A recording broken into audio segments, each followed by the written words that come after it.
so many of you for taking the time to be here this afternoon. This is very pleasing to see how many are actually in attendance.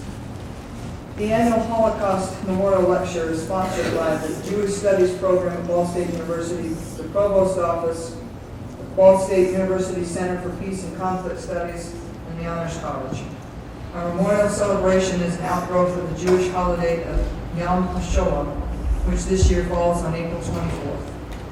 Yom HaShoah began as an Israeli holiday, or more accurately, an official date of remembrance.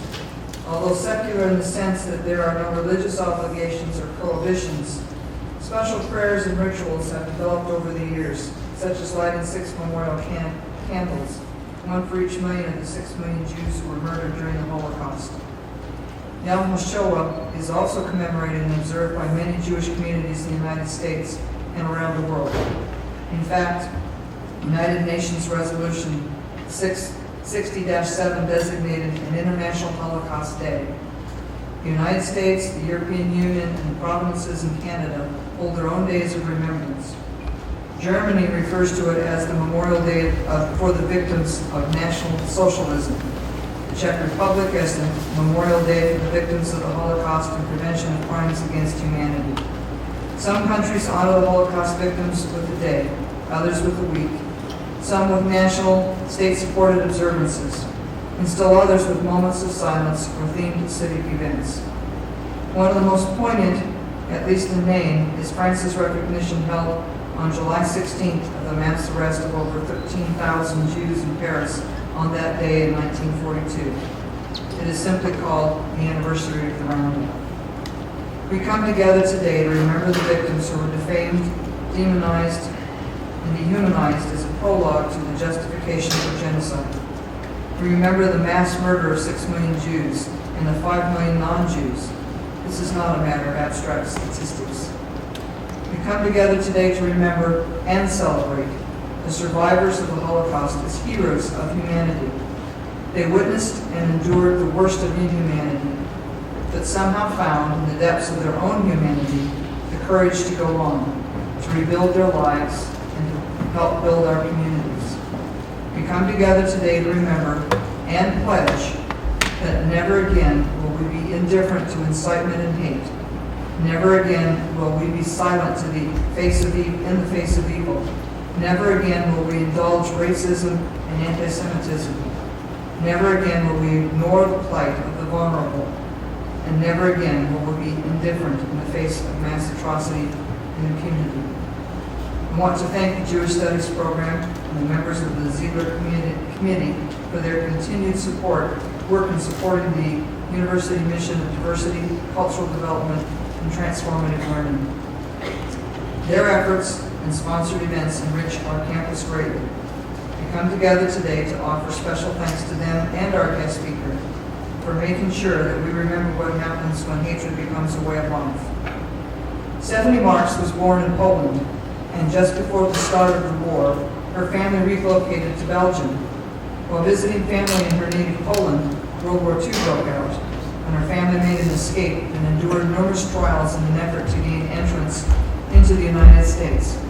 In 1941, through the U.S. Embassy in Poland, her family was granted relocation to Cincinnati. Here to share her lessons from the Holocaust, boldness in the face of evil, please welcome with me Stephanie Marks.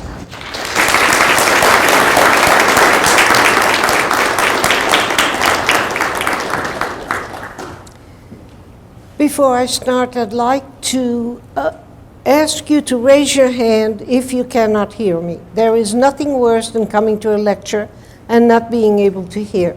So please, don't be bashful. If you can't hear me, raise your hand. Okay? We're in. I'd like to thank the university for having me one more time. I was here 7 years ago. I'm here again.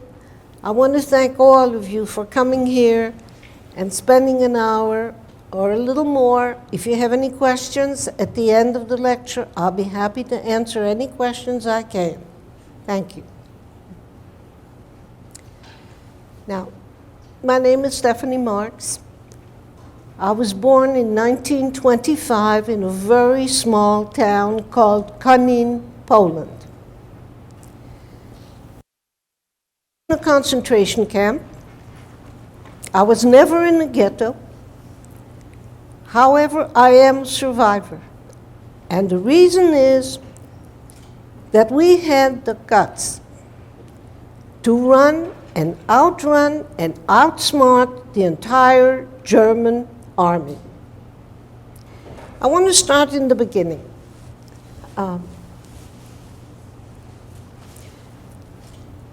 And let me say, I was born, let me just give you an idea of distances. We traveled 7,000 miles, covered 5 countries and 2 continents before I arrived in the United States of America. Again, I was born in a small town, Konin, in Poland on the German border. My grandparents on my mother's side owned a factory, a mill. My grandparents on my father's side owned a textile mill. They were from very different backgrounds. My paternal grandparents were what we call Hasidim, which is the extreme right of the Jewish religion. They never shave, they wear beards. The wives have their hair sheared off when they get married. They have to wear a wig or a bandana. And they were really, truly observant of every possible thing they had to in order to be truthful to their faith. On the other hand, my maternal grandparents were Orthodox Jewish, but they spoke Polish, they spoke German and Russian because Poland was occupied at one time by Germany and by Russia. And when my mother became 20, it was time to get married. All Jewish girls have to get married before they get 21. So there was no one suitable in her little town. They weren't culturally suitable, they weren't financially suitable, and so they had to find a groom for my mother, and they turned to a matchmaker. And she went around the country trying to find a suitable man for my mother. She found my father, who was from a very different branch of Judaism. He was Hasidic, as his parents were, and they were well-to-do. They had a textile factory, and she thought this would be a good match. Well, when they brought the family to Konin to meet my grandparents and my mother, she freaked. She said, never, I can't do this. This is not me, take him away. And my grandfather said, all right, if you don't want him, we'll find someone else. But my father he kind of fell in love with her the first time he saw her. And he went back home and told his parents, I want to marry her, and I want your permission to shed my habit, to shave my beard. Of course, we'll remain Jewish, as she is, but not Hasidim. And they felt, well, this was a pretty good match. So they gave him permission, and he came back and introduced himself again, and she said yes. They were married in 1923. I was born in 1925. Now, those are my parents, my mother and father. Now, those are some pictures of me as a child. And the one with the bouquet is, I won a first beauty contest. That's first and only one. But anyway, I did hold that bouquet just once. This is a picture of my father and I in Brussels. And this is a picture of my parents and I. We had a cottage on the seashore in Belgium. And we spent our vacation every other year there, every other year in Poland. Now, in Europe, the children in school usually have a holiday where they exchange with another country. And this is one of those exchange programs that I was on, and I'm waving. This was probably a year before the war. This is a picture of my uncle in the back of the factory, the mill, the flour mill. This is a picture of the synagogue that my grandfather helped raise the funds for. And the synagogue is still there. I went back about 7 or 8 years ago. The synagogue is still standing there. However, it's been turned into a library. And I was told when I went back a few years ago to visit that what happened is the day that the Germans walked into Konin, the first thing they did was fetch the rabbi, went into the synagogue with the Jewish people, and tore up all the books, everything that was inside, threw it in the street, set fire to it, and killed the rabbi, and that was the end of the synagogue, and ultimately it was turned into a library.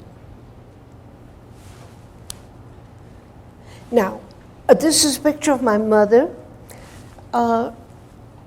In Poland, the Jewish children could not go to regular schools. They had to go to a private Jewish school. They were not allowed to attend public schools in Poland. So ultimately, some of the Jewish communities were wealthy enough so that they could open up a religious school.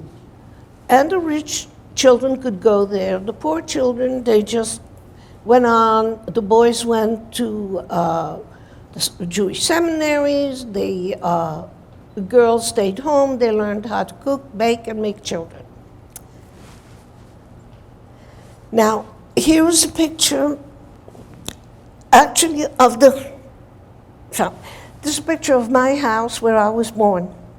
On the second floor, that is the original house, and you have it one in 1 year when I was there recently, and the other one, I think, quite a few years before that. I want you to hold the picture on here. Now, I'll give you an idea of my background. When I was about 5 years old, my father received summons from the Polish government to report to the army. And unfortunately, Poland has always been a very anti-Semitic country. And when a Jew reported to the army, very seldom did he ever come back. You never knew what happened to him, disappeared. So in order not to have to report to the army, Jewish men, when they were called in, would mutilate themselves. They would cut off an arm, a finger, they would blind themselves, anything, just so they wouldn't have to report to the army. And my father at that time says, no, I'm not going to do this. He had a sister and a brother-in-law, excuse me, who had migrated to Belgium and opened up a textile factory in Belgium, in Brussels. And he said to my mother, I'm going to leave the country, I'm going to Belgium and see if we can make a life for ourselves there. And he came back about 3 months later, and he said, I can go into business with my sister, and I think we should move to Belgium where we could have a really good life. And he said, however, you are very attached to your family. I want you to come with me and see if you can make a life for yourself and me in Belgium. Leave the child behind.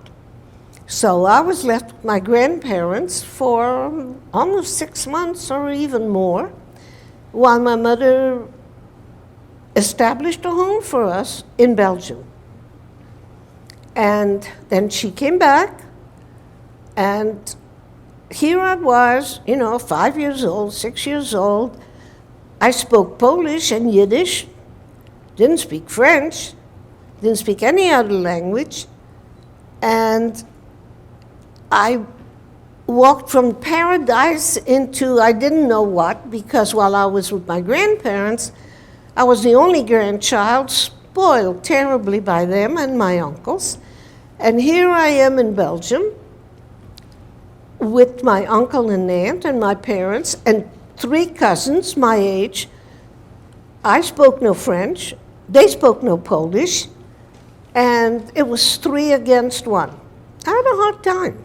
It wasn't easy. But I'm a fighter. I was even a fighter then. And my mother wisely enrolled me in kindergarten.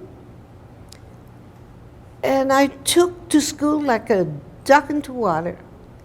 I loved school. I loved being with young people, with children my age. I'd never played with children my age. I loved school, I loved the environment, I loved Belgium. We had a wonderful life there. There was a small Jewish community in Belgium at the time. Practiced our Judaism, went to shul on high holidays. We didn't live in particularly Jewish neighborhoods at that time. There wasn't such a thing. You lived wherever anyone else lived. And however, we made a promise that every couple of years we would go back to Poland to visit the family. And in 1939 was the year that we were supposed to go back to visit. Now, we knew what was going on in Germany. We knew about Kristallnacht. We knew about the murders that were going on. We knew persecutions were going on. And the way we found out is there was no television in those days. Radio didn't say a word about it. Pâté Cinéma, which is like a news broadcast in the movies, once a week, never mentioned anything. And the only way we knew was that when we listened to the radio, we listened to Hitler raving and ranting, which scared us, and the very, very few German Jews who were able to escape, because Belgium and Germany have a common border, and very few of them were able to come across. They had to leave everything behind. They couldn't even take a suitcase with them. It was just in the dead of night. They would cross that border, come to Belgium, end up in Brussels, and they would tell us the stories of what was going on in Germany. That was the first we heard of. Even Kristallnacht we hadn't heard of. We found homes for them, we found jobs for them, we fed them. They sort of got integrated into the Belgian Jewish population. And in 1939, it was time to go back to Poland to visit the family again. So we left and we arrived in Konin. And we were there about a month and a half when we kept getting phone calls from our uncle in Brussels saying, "You've got to come back. Hitler is going to invade Poland. You've got to cross all of Germany to get back. You better get back." And we dillied and we dallied, and we never made it. The next thing we knew, the bombs were falling on Konin, the Germans were marching, and there was no way of going back. So, being on the border, we knew we had to flee. And where do you go? Well, we had family in Warsaw. Warsaw was about 250 miles away from Konin, and we thought we would go to Warsaw. It's the capital, and the Polish army, they're not going to let the Germans in, and everything was going to be hunky-dory. Well, we didn't have a car, or even if we had, there was no gas to be had. So how do you go from Konin to Warsaw? Well, the only way, you either ride a bicycle or you walk or you go by wagon. And it's one of those wagons like they had coming from the east of the United States to the west. A horse-drawn wagon, and my uncle said, what are we going to do? We've got to have at least 2 wagons and 2 horses. And he went to see some of the farmers. They were dealing with us because we had the flour mill. They had to bring their wheat to us to be made into flour. So we knew, even though they were anti-Semites, the zloty, the dollar counts. And when he went to them and said, I need to buy a horse and I need to buy a wagon, they said, sure, this is how much it's going to cost you. And he bought 2 horses and 2 wagons. Brought them back, and we said, all right, let's just pile everything on the wagons that we can. We buried the jewelry, we buried the money, and we buried it. There was, in the factory, there was a slide going to the backyard, and the farmers would come and put their wagons there, and then when the flour was finished, they would bring the flour to that chute, and it would shoot into the wagons. So that was a good spot that we could remember. We thought, whoever survives will know to go back and dig up the money and the jewelry. So we dug up a hole and we buried all that under that slide. And we left for Warsaw. Well, we had no idea how mighty that German army was. The Polish army was nothing. They were cavalry. That's all they had, horses. The Germans had planes, they had tanks, they had machine guns, they had whatever you could possibly manufacture. They had it. And this is when our journey begins. We covered 7,000 miles, 5 countries and 2 continents before we arrived in the United States of America. So our journey starts, my parents and I in one wagon, my uncles, and one of them had a little girl. The other one was a bachelor in the other wagon. And we start on our way to Warsaw, which is like maybe from Cincinnati to Indianapolis. When we got on the road, we weren't the only ones. There were thousands of people, Jews, non-Jews, gypsies. Poland had a lot of gypsies. And Hitler loved the gypsies just about as much as he loved the Jews. So they were running for their lives. And we started on our way to Warsaw. We thought, we'll get to Warsaw. It's a capital. They're not going to get there. And maybe from there we'll find a way home. So we started on the road, and there were thousands and thousands of people marching with baby wagons, with whatever they could find, on foot, on bicycle. The roads were packed with refugees going from the west of Poland to Warsaw in the east. And you can see these, thank you for turning it.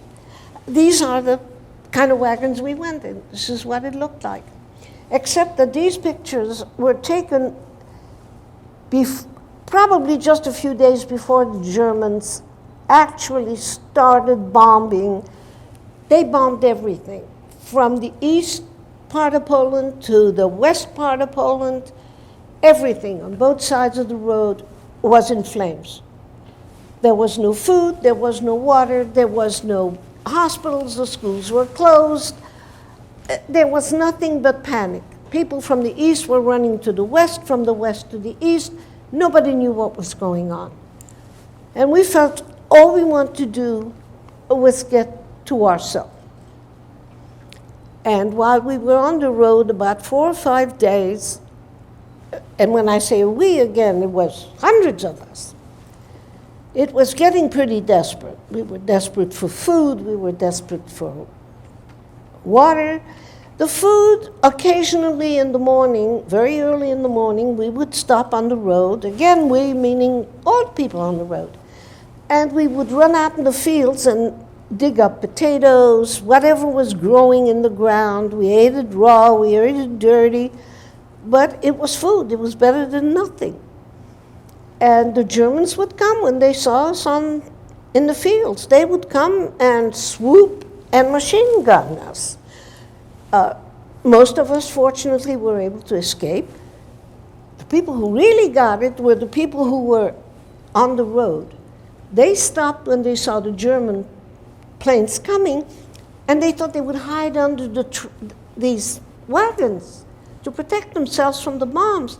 Unfortunately, the bombs hit the horses. They went crazy and started running, and the people who ended up under the wagons, they thought they were safe, got killed by the horses.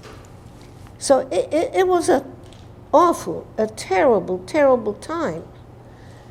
But that stopped. After a couple of days, things quieted down, and we started on our way again towards Warsaw. People were coming the other way, and they said, no, don't go to Warsaw. They're bombing Warsaw to the ground. Don't go to Warsaw. We said, well, we have no place else to go. Because frankly, then we weren't at war with Russia, and we thought, okay, if we get to Warsaw, we can get to Russia, and maybe from Russia, we can get back to Belgium. So we kept going. And we were on the road another 2 or 3 days, and again, we thought, we've got to stop, we've got to rest. And there were some farmhouses scattered around the route. The name of the town, as I still remember, was Puszcza Kampinoska. What it means, I don't know. But that was the name of the little town. It was Puszcza Kampinoska. And we stopped. Again, not just us, hundreds of people stopped and begged the farmers for a little food, for lodging. If you had the money, they were willing to give it to you. And my family and I ended up in a farmhouse, and they let us stay in the barn. They brought us some milk, and they brought us some bread, and got their money, and said, see you tomorrow. And we said, see you tomorrow. And for the first time in days, we finally fell asleep. And that morning, we woke up to the sound of tanks. Tanks were on the road. So everybody else heard it, and we all ran out on the street to see what was coming, and we saw the German tanks coming. They stopped the whole length of that long street in front of these farmhouses and started shouting, everybody out, everybody out. Juden raus, Juden raus, Jews out, Jews out. So when everybody rushed out, the officers came out of the tanks and they said, Juden over there, Jews over there, non-Jews over here. And we thought, okay, now we've got it made. And my father said, no, we're not going with the family. We've got passports that we were Belgian residents. We're not Jews. In all passports in many countries in Europe, on the front page of your passport was a big red J for Juden, Jews. Belgium, Holland, Switzerland, Luxembourg did not have this. So on our passport, there was nothing to show that we were Jews. My father was not a Hasid. He was dressed normally. So was my mother and I. In fact, our family also. But there were quite a few Jews with the beards and the habit. And so my father said, we're not staying on the Jewish side. We're going to sit over there with the non-Jews. And when everybody was out on the street, one of the German officers went up to the Jewish side and he picked 10 Jews with beards with us. Come with us. They tied their beards to the tanks, dragged them through the streets, and for several blocks, and then they were gone. They were dead. They got off, cut off the beards, took off, and they were gone. And sadly enough, there was HaShoah Day, which is a high holiday for us Jews. There was nothing we could do. Nothing we could do for them. We couldn't even bury them properly. People went out and they dug holes in the ground and by the farms, and they buried them, and that was it. Then we had a decision to make. What are we going to do now? Are we going to go on to Warsaw? And people coming the other way say, no, don't go to Warsaw. They're bombing Warsaw. It's terrible there. My father said, you know, we're not going back to Warsaw.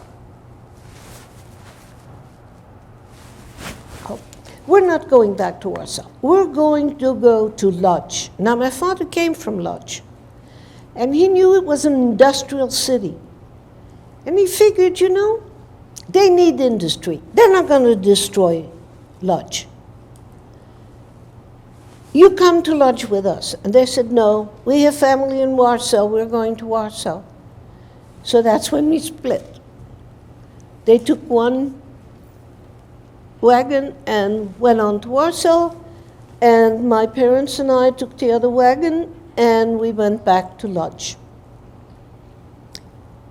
That was the last time we saw them. We never saw them again. They ended up in the Warsaw Ghetto, and they died. None of them survived. We ended up in Lodz.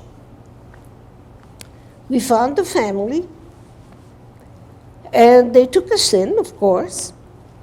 Now, in Poland, the Jews lived pretty much in certain sections of the city. If there was a synagogue here, there was a kosher butcher here, there was a kosher shop here, and there were the Jewish houses here. On the Sabbath, they couldn't drive, so there were merchants where they could deal and they could walk. So it wasn't a ghetto. It was like just a few, wherever there was a synagogue, it was surrounded by Jewish homes, Jewish businesses, and that's where our family lived. So we stayed with them for almost a week, and one night we heard the tanks coming again, and we thought, oh, what's going on? Because it had been kind of quiet. There was no bombing, nothing. It was quiet. And before we had a chance to say, what's going on, they busted the doors open, every house on the street, busted the house, the doors open, came into the apartments, came into the houses, looted everything they could lay their hands on, just destroyed everything they could, and then they said, now we want you all to line up on the sidewalk. Well, we knew what was coming, because we had lived through that a few days before that.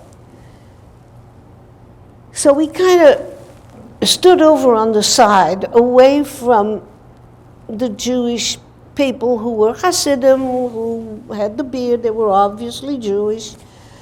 And again, they picked several of the old men with the beards, took them over to the end of the street, shot them, and left. We thought, okay, we're saved this time. We're safe. They've been here, they've destroyed, they've looted, they're gone. We thought we were safe for about 10 days. And they came back. They took, same thing, banged up the doors, banged into the apartments. Whatever was left, they looted, same thing. Stretched the people out on the sidewalk, picked out a few Jews, shot them, and left. At that point, our family said, you know, you're not even safe here with us. We got to find a place for you. And we thought, where are you going to find a place for us? Poland is the most anti-Semitic place in the world next to Germany. Who's going to take us in? They said, we have people we deal with who have places in the villages, on the farm, and I think we might be able to find somebody who is going to take you in. And they did. They found a Polish family out in the country, and they said they would take us in. They would hide us. Now, you have no idea what a sacrifice that was, because there was an edict the Germans had put out all over, wherever they occupied. If you hide a Jew, and we find you, you die with the Jew. The whole family, all the Jews in the house, everybody's gone, immediately, on the spot. So who's going to take you in? Well, they were generous enough to take us in. But we couldn't stay in the house with them most of the time. Now, in Poland, they didn't have refrigerators, freezers like we have here, but they had cellars. Anybody in the country had a cellar. It was deep, and it was cold, and it was dark, but it was great, because that's where they kept their meat, and they kept their vegetables, and their fruits. And that's where they put us. They said, now you have to stay there. But if we're sure there's no Germans around, you can come into the house and we'll bring you food when we can, because everybody was on ration coupons. So they were a family, I don't even remember how many, I think 3 children. They had to share it with us. So we didn't get much, but you know, we were grateful for whatever we could. And it was cold. In Poland, it's pretty cold, even in the summer in a cellar. And whenever they were sure that there were no Germans around, or they knew that Germans weren't coming on that day, they would let us come up into the house. So one morning, I guess my mother and they had a radio. We didn't have television those days. But they had the radio on, and my mother comes in and she says, you know, Himmler is coming to Warsaw. And I'm going to take Stefulka, and we're going to go see him, or we're going to get out of this hell. And my father said, you're crazy. They're going to kill you. She says, we're dead anyway. What difference does it make? Today, tomorrow, whenever, the sooner the better. We're going.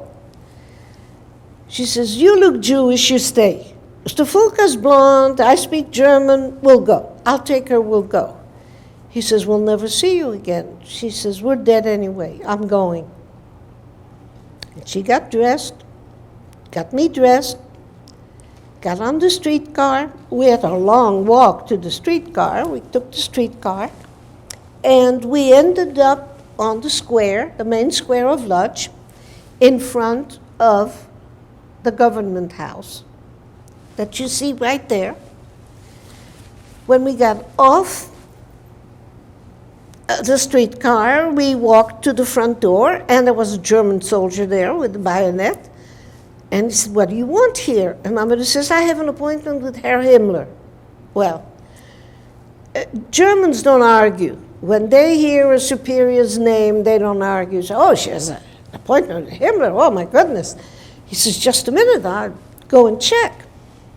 We don't know where he went. But he came back and he said, follow me. So we went into this building, beautiful marble staircase. I'll never forget that staircase. Get to a room almost the size of this room with posters all over, death to the Jews, pictures of Jews hanging from lampposts, Heil Hitler, long live Germany. And I was scared. And my mother warned me. She said, look, I speak German, I speak Russian, I speak French. You speak nothing. Nothing but French. If you speak one word of anything else, you'll know we're Jewish. You say Nothing. And I stood there with her. I was a little scared. And out comes this German officer after a few minutes, dressed in the SS uniform with the black boots and the medals and the gun and the black boots. And he looks down at my mother and he said, "What do you think you're doing here?" My mother took a deep breath, looked him right in the face, and said, "Is this the way a German officer, a well-trained German officer speaks to a woman?" And this man turned purple. He didn't know what to think. He was speechless for a few minutes, and finally he said, "Entschuldigt mir, please forgive me. The war does something to us people. Have a seat." And he walks over to his desk. He sits down behind the desk, sits my mother and I at the other side, calls his adjutant, says, "Please, we need some tea, we need some hot chocolate and cookies for the little girl." Guy walks away. He sits behind the desk. Comes the guy with the tea, with the cookies, with the hot chocolate. My God, what a treat. I hadn't had that in a month. My mother wouldn't touch it. Wouldn't touch it. But I did. I ate the cookies. And he turns to my mother, very polite, and he says, "What's your name?" And she says, "Flakovich." He says, "What are you doing here?" Because she had told him, she says, he had asked her, he said, what are you doing in Poland? She says, "I hate this godforsaken Poland. I hate this country. All I want to do is go back to Belgium. We're Belgian residents, we want to go back." He says, "If you hate the Poland, why are you here?" Well, she couldn't tell him we were here to see our Jewish family. So she came up with this story real quick. She says, "Oh, I have rheumatoid arthritis very badly. And every other year, my husband brings me to Poland, to this little town called Czechocinek, which is known throughout Europe as being a cure bath. They have these muddy, stinky baths that you take to help your rheumatoid arthritis. He brings me every other year. We stay a couple of months and we go home." He says, "Let me see your passport."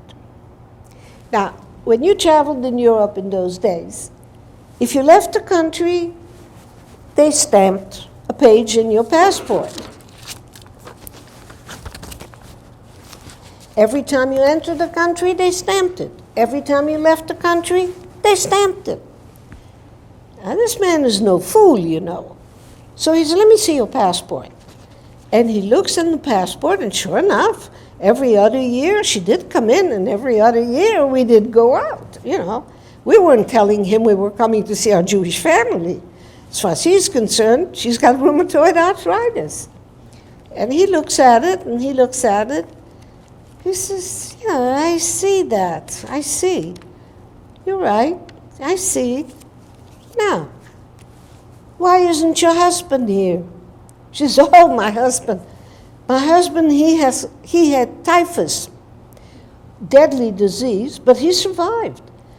And he's still recuperating, so I didn't think it was wise to bring him here to German headquarters and give all of you typhus fever." And he kind of smiled and looked at my mother. He says, "You're a very clever woman." And she says, "Oh, yes, I am a very clever woman." He says, "How do you think you're going to get back to Belgium? There's no trains, there's no planes, there's nothing. You got to cross all of Germany." She says, "Well, that's why I'm here. You're Herr Commandant. Get us back." He said, "Wait a minute." He disappeared for about 15 minutes, and we were really shaking. And he comes back and he said, "You're in luck." My mother says, "What's so lucky?" He says, "How soon are you ready to leave?" Mom says, "Now, tomorrow, anytime." He says, "Well, you are luck. very lucky. There is a train leaving Lodz tomorrow.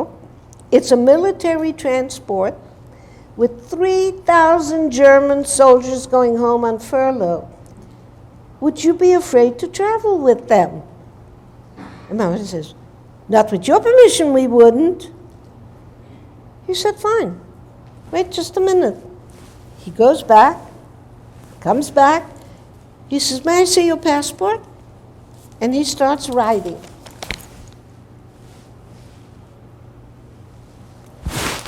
Stamps the passport. He says, how about your husband's passport? And she hands him my father's passport, which he had the presence of mind of taking. Writes the same thing, stamps the same stamps. He says, do you have a way to the train station tomorrow? She says, no.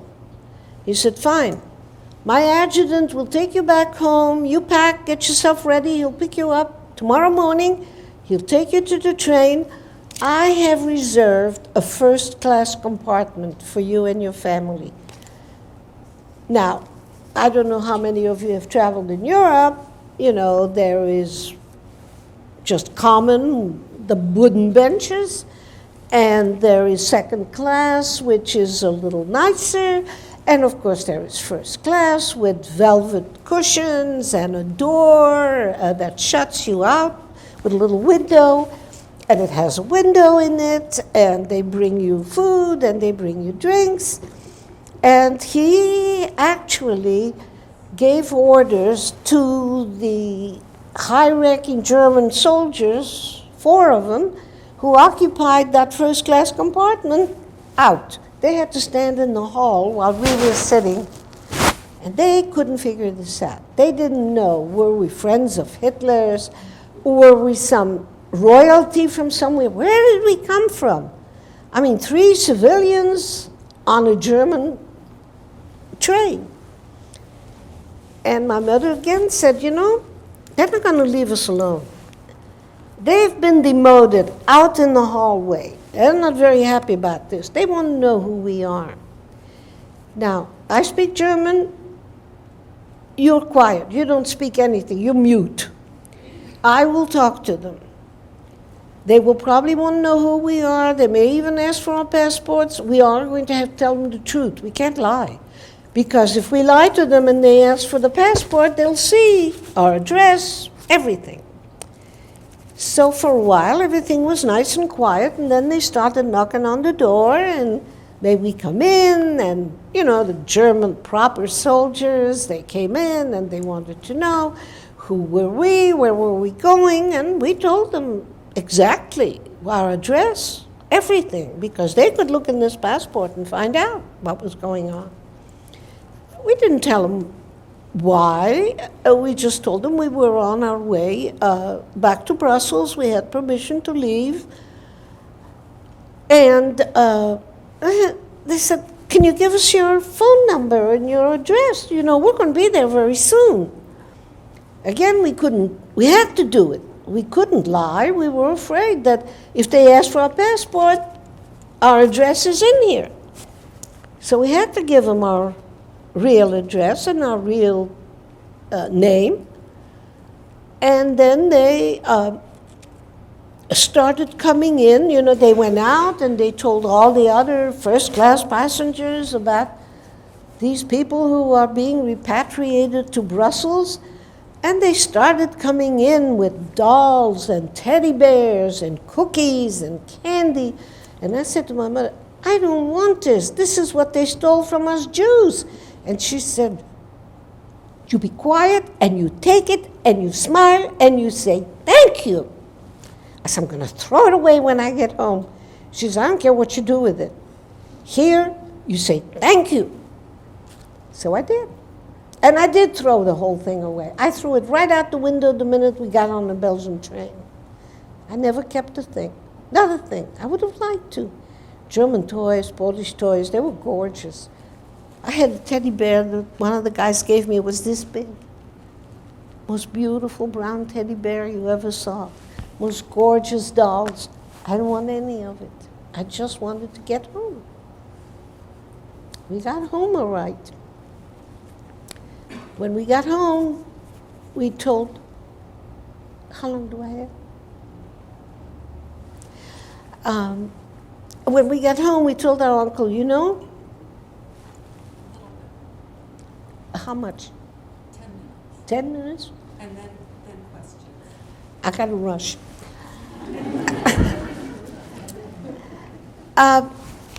Turn it over. I want you to take a look at this man. This is the man that wrote this. After 40 years, I had been speaking in a Catholic school in Kentucky. And one of the men there decided he was going to find out who this man was that wrote this for us. And he started corresponding with Germany and found out, oh, it wasn't Himmler. It was this man.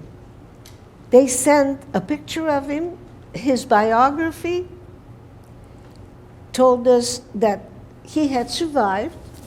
Not only had he survived, but after we left Lodz, a few weeks after that, he established the Lodz ghetto. And he was there for a while, and then he was promoted, and he went back to Germany, and he became very much in the Hitler's right hand. And when the war was over, he fled somewhere in Germany with his family. He changed his name, and he died. They told us when he died. And when I asked him to write back to Germany and say, look, I would like to meet his family, tell him, you know, there was one German, look what he did for us. And the answer came back, no, that they have changed their names, and because of his position, they were not able to divulge what name these people were under. So I have no idea now who they are, but this is the man. This is the picture. And the minute I saw it, I knew it was him. Tall, handsome man.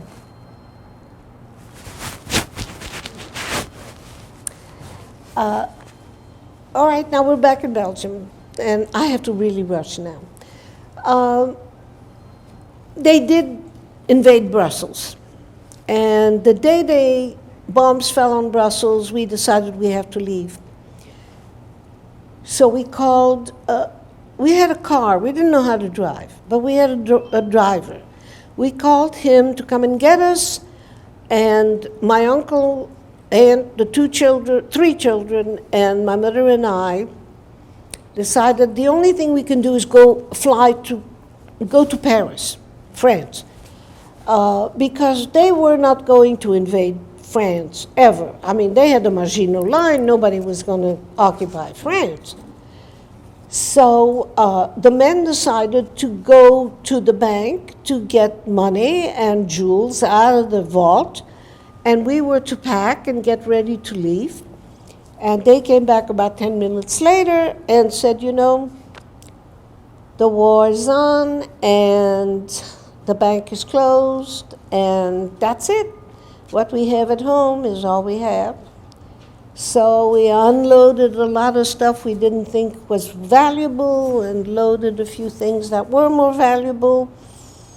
And we went on the road to Paris. When we got to the border of France, the soldiers were there and they said, are you Jews? We said, yep. So, sorry, you can't come in. We don't want Jews. We said, but the Germans are at our backs. We don't care. You can't come in. So my father and my uncle went out and they talked to a couple of the lieutenants there. They said, well, if the men join the French army, the women and children can cross. We said, no. We live together, we die together. None of that. And there we were. They said, come on, turn around, go home. We said, no, we're not going home. We have no home. And then another lieutenant came out. My father and uncle went out. We talked to him, and he came up with another story. He says, you know what? If you donate $10,000 per family, or 10,000 francs, 10,000 francs per family, to the French Red Cross, we'll let you come in.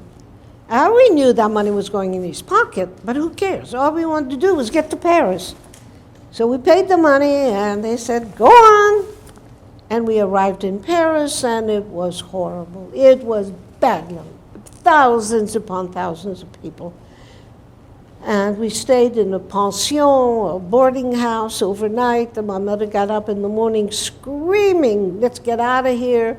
My father says, what is it? We just got here. What is it with you? She says, look at the walls. The roaches and the bed bugs are crawling up the wall. I can't live like that. We're out of here. Packed everything up. Where are we going, Paula? We're going to the south of France, the very south of France, as far as we can go. Okay, packed in the car. To get there, we had to cross the Pyrenees Mountains. We get halfway to the top of the Pyrenees Mountains. We're starting on our way down. He stops the car, gets out and says, you know you Jews have money. I know you have money because you paid off the French. Are you going to pay me off or are you going to die in this mountain? And we thought, you know, you've worked for us for over 20 years. Now you call us dirty Jews? We have money? Okay, we'll pay you. We're out of here. And we paid him. And he took us to the very south of France. If you see it right there, Dax. Thousands and thousands of people had the same idea. We were there, I don't know how long. I can't honestly remember how long we were there, still trying. We went to Marseille, we went here, we went there. Couldn't get any country to take us. China, South America, Brazil, South Africa, nobody.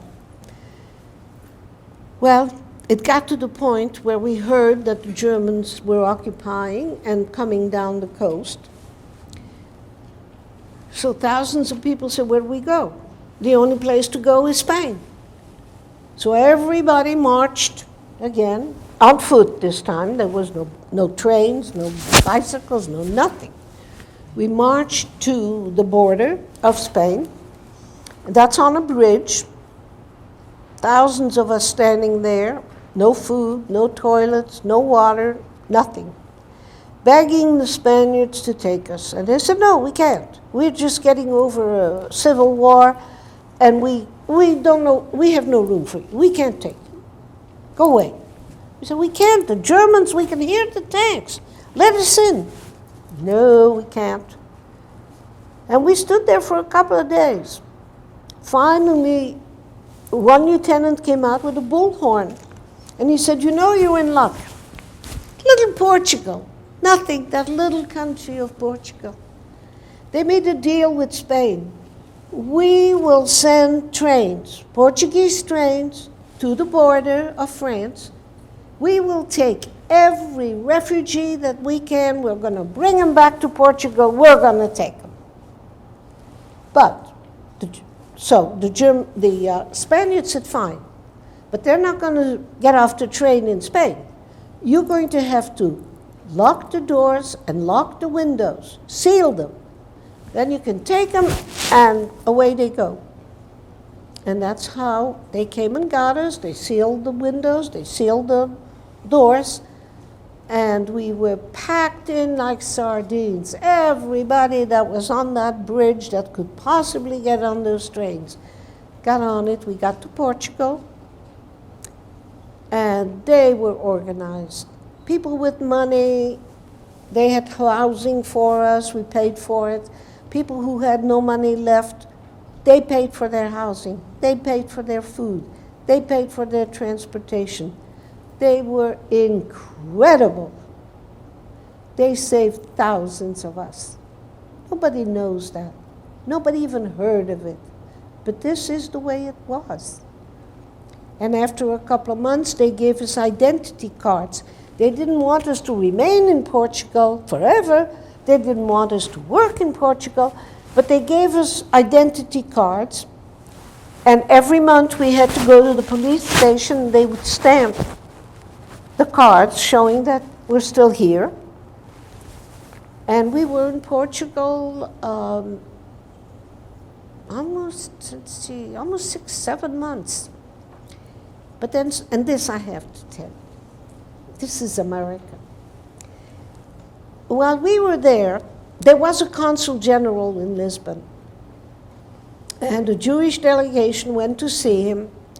And he said, the State Department said the quota is closed.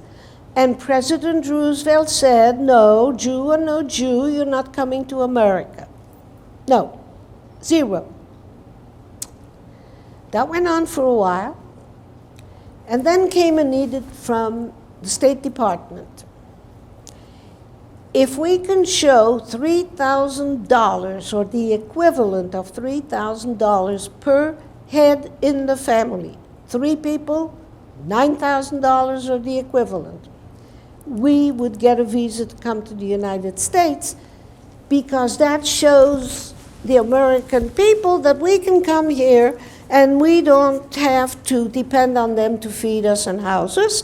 We have money. They figured $9,000 for a family of 3. We can live for 2 years.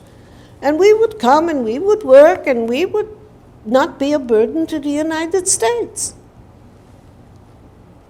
So that worked. But very few people had that much money left because it was already a year and a half.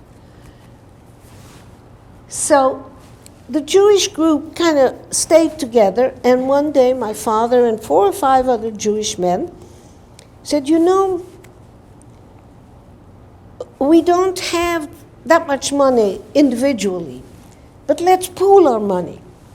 Give us your money, we'll give you a receipt, we'll deposit the money at the bank. And family A needs $9,000, come to the bank, we give them $9,000, they go, they show the $9,000, they stamp the passport, you're on. Come back, give us the $9,000 back, the next family needs $12,000. This went on for a couple months. The American people got smart. They said, these Jews can't have that much money. From now on, you stamp the dollars when they bring them. Well, stamp the dollars, you can't use them again. So my father and the committee called back the people who had donated the money and says, meet us at the bank tomorrow, you're all getting your money back because the game's over. So they met at the bank, and as they're walking in to cash in the money, the bank president comes out and he says, why are you taking the money out? And we said, well, the game's over. They're stamping the dollars. And he laughed. He said, who cares? We've got millions of fresh American dollars. You give us the stamped dollars, and we'll trade you for the good dollars. And the game went on. And by this time, my mother had found a little booklet with the name of Leon Cohen and Jake Cohen and Hyman Cohen in Cincinnati, Ohio, and an address. So we wrote to them, if you can sponsor us, we can come. And they replied, we'll sponsor you, you come. Took about 3 months. They sponsored us, we came, and here I am. It's the end of the story.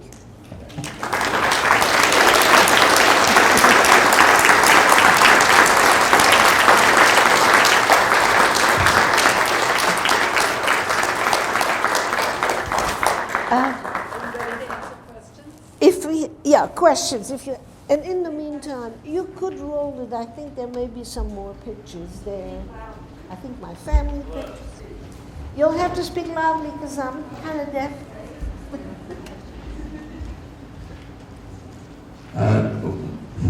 Wow. So when I say the word home, what place comes to mind? When you say you're home, or when I say I'm home? What do you consider to be your home? Today? America, of course. This is my final destination. I'm 92 years old. Where am I going to go? No, seriously, this is my home. I was 15 when I came here. I'm 92 years old. This is my home. This is where my children are, my grandchildren are, my great-grandchildren. Some of them are here today. Stand up. Come on, stand up.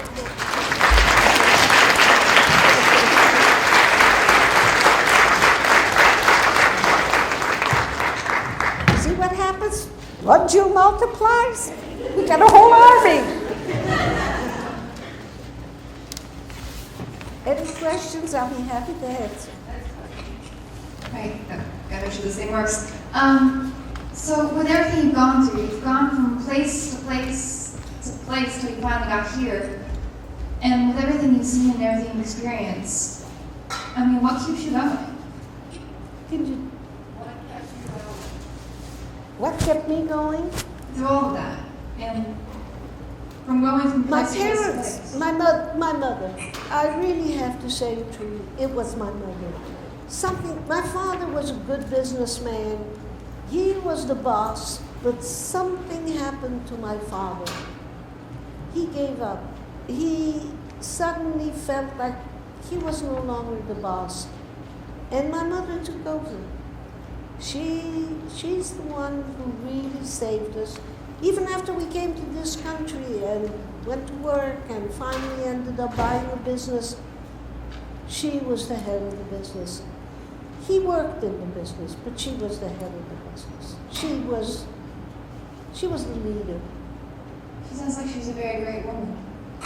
She was a great woman. Thank you.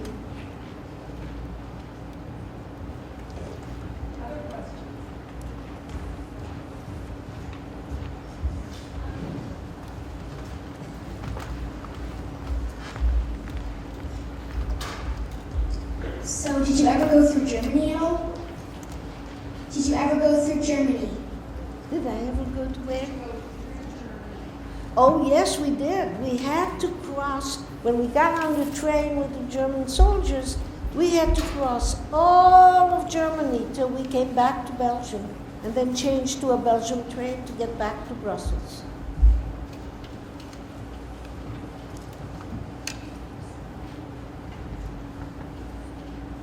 Now, back in your hometown, you mentioned that you buried a bunch of jewels and money next to the chute. Did you ever go back to dig them up and try to find them again? I did go back. I went back about 5 years ago, 6 years ago. Our synagogue made a tour of, let's see, we went to Vienna, we went to Budapest, we went to Auschwitz, we went to Poland. And when we got to Warsaw, I said, I'm going home. I'm going to hire a car and a driver. I knew that the factory was still, the mill was still there, the house was still there, the oil refinery was gone. Because I had spoken to somebody who had taken a trip back, and they told me it was there. So when we got to,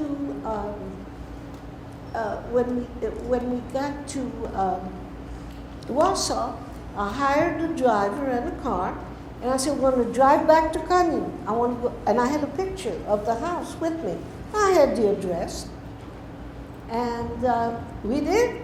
We got back to Cunning, and there was the house, just like it was before. Nothing has changed until we got to the front door, and I saw 7 names.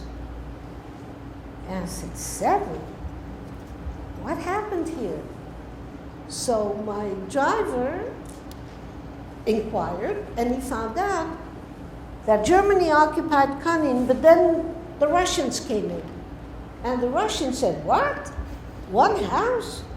For one person? Because we had given the keys to to my nanny. She used to be my nanny. And her husband was, he was sort of a foreman in the factory, in the mill. So when we left, we gave her the keys. We said, you move into the house, because if they know this is a Jewish old house, they'll destroy it. So this is your house. So when the Germans came, she occupied the house. She was the owner of the house.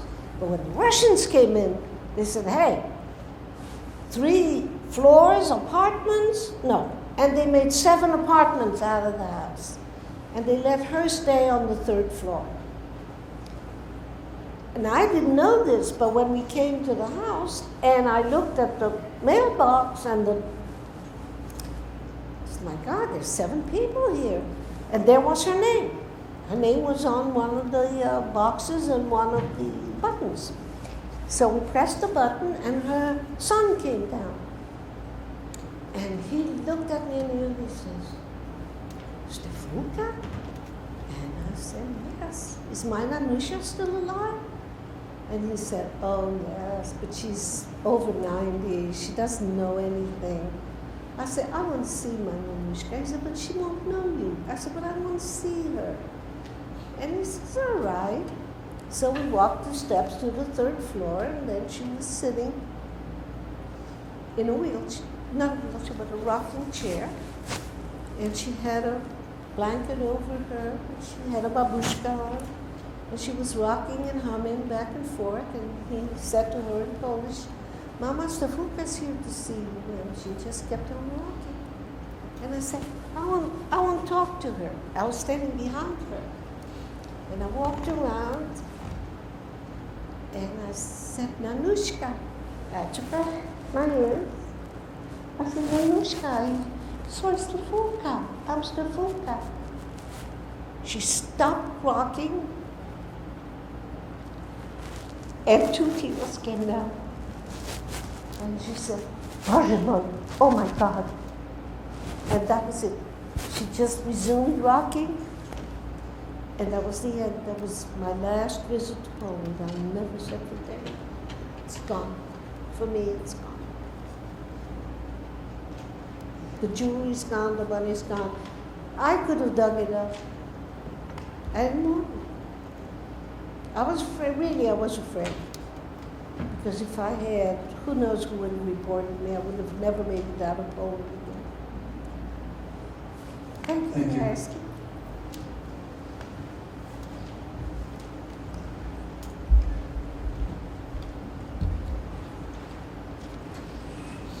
So thank you for all of these things. You've been to the worst places that we can't even imagine, and you've seen some of the worst people that we can't even imagine. But there were, as you told me before, a few good people that seemed to overcome some of that. Did you learn anything that you can tell us about what we need to be better people?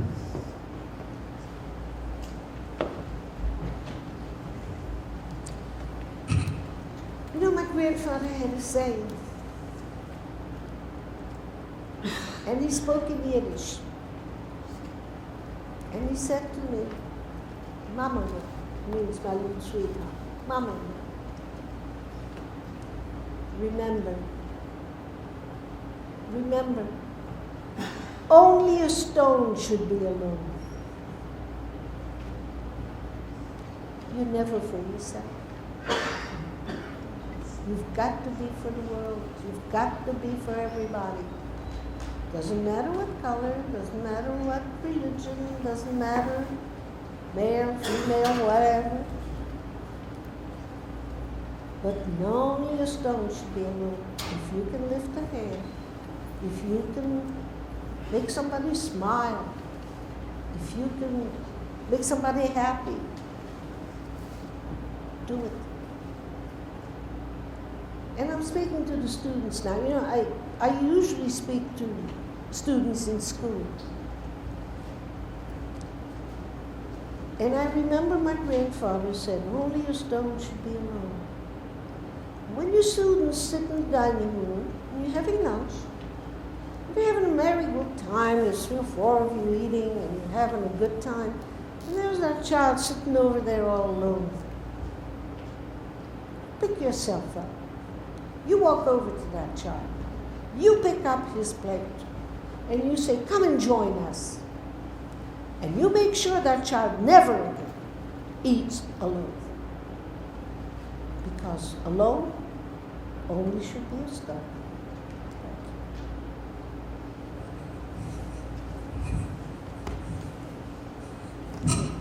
It's late. A last question.